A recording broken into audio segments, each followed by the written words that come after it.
Hey guys, how's it going? So I'm headed to my UPS store. Usually my first or second stop of the day anymore. Trying to keep that full. My sales last couple days have been over $200 and some. So showing my profits about 100, 110, 120 a day. So not too bad. Don't know. Oh no, barely in front of me. You see the boxes in the back seat. I got like 5 today.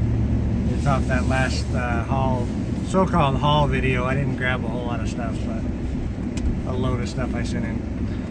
But today I was going to talk about what I'm doing and a way to look at making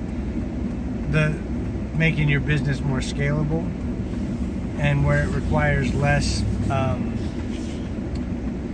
time that you have to do on the store's hours, and more of what you can do on your time, on your schedule, to make it not only more passive but also to where it's more flexible for you to do the way you want, so that the business can give you more freedom. So, gosh, this guy does not know how to park. Good grief. I'm going to drop these boxes off. 1 second.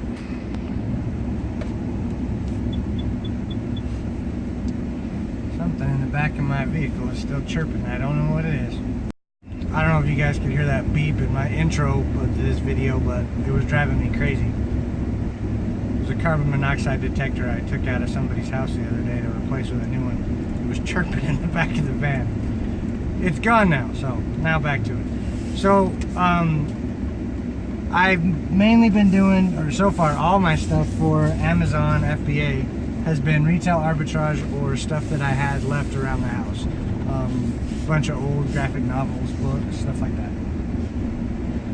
And I'm not looking to, and I don't have the money to jump right into wholesale or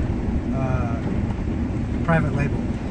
But what I have been doing is trying to find those items that I've done retail arbitrage that have sold well, and I've had a couple that Amazon has sent me messages on. Hey, we need more stock of this. Hey, this went quick, low, what can we do to get you to get more of it? So, okay. And I found a way to get those online. And so I've kind of been looking for that, and I guess once I have 1 or 2 items from one supplier, I'll try and find more from that same supplier. And then that just gives you more flexibility, because you don't have to go source at the store when the stores are open. You can source from your house in your pajamas, basically. So that makes life easier that way and gives you more flexibility in your business. It's not quite the flexibility wholesale gives you, but at the same time it doesn't have minimums like wholesale does. So the other catch too is I'm trying to find some of those online arbitrage deals that I can use as well. I haven't looked at as hard as I should have for a lot of those yet. But that's kind of my next goal, is find some of those online arbitrage deals so I can do more of it remotely on my time. So the next step after that would be wholesale, and I have sent in this weekend, over the weekend, Friday and Saturday, I sent in about 6 requests to be a wholesaler, and all of them I think were back East Coast companies. And I got 3 replies back this morning, 2 that said, no, we're not doing any online stuff right now. One of them had kind of an opening where I may get back with them and just kind of feel them out and see if there's a way to maybe work with them on it. The way their items are listed on Amazon is kind of helter-skelter all over the place, and see if I can offer to kind of tidy that up, and in return let me have a wholesale account. We'll see how it goes. The other one sent me a message back and said, yeah, we do wholesale. We're fine with that. Here's the information, the application. Our minimum order is $500, and if you order $2,500, we don't charge shipping. So I've got to look. It's a paper product is what I'm interested in with them, and so shipping can be tough because it gets dense. It'd be easy to get over the 50-pound FBA box.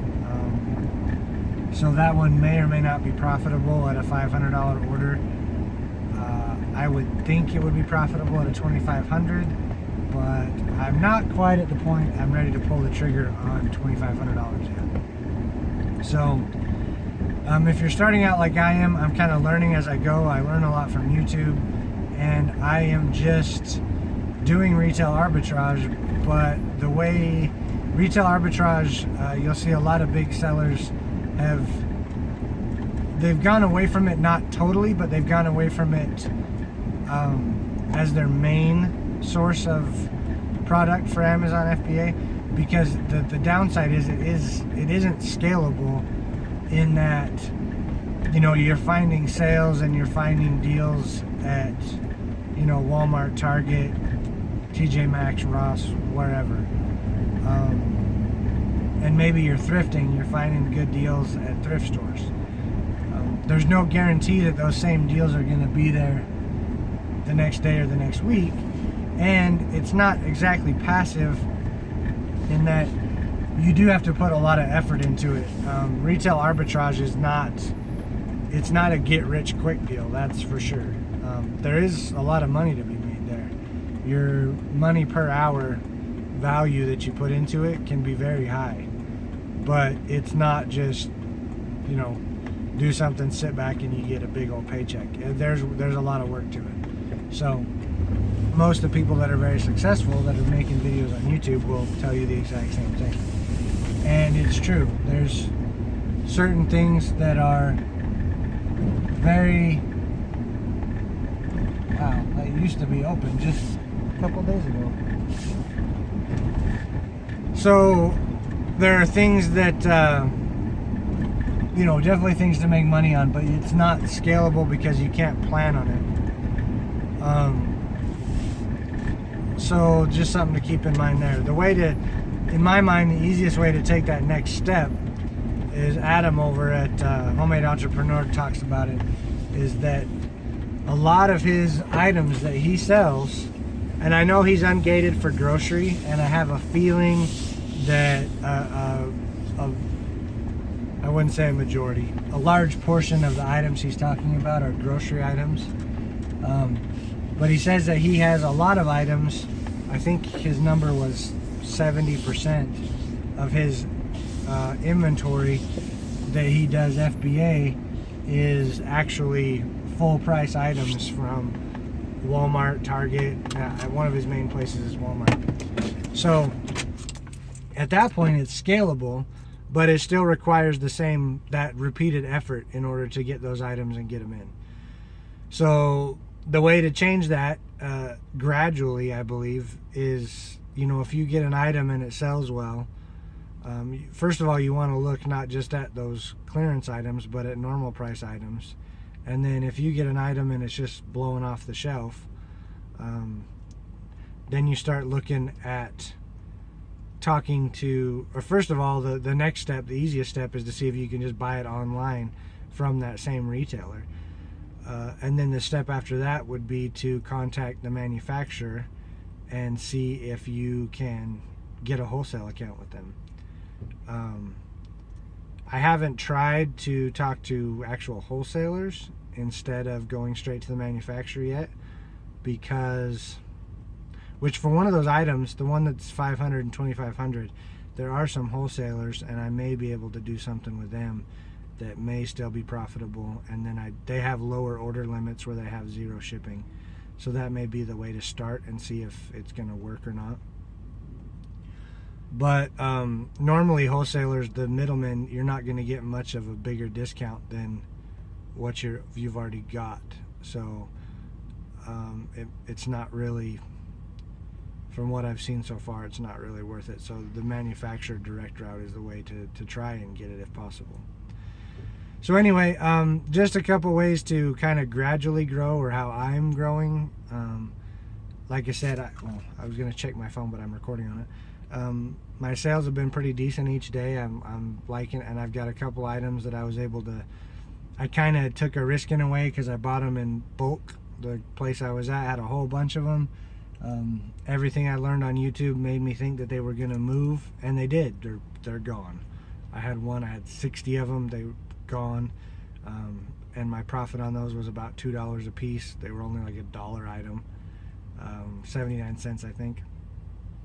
And then the other item I think I paid $3 for, bought five again, and then now I just got my first order of 20 that I online arbitraged and sent in, and they sell for about $15. So it's working pretty good.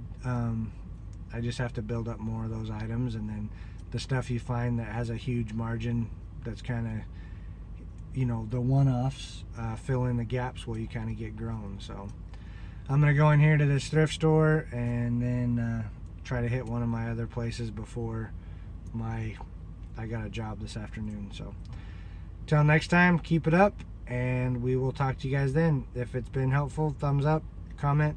If you hate my videos, thumbs down. Have a good one, guys.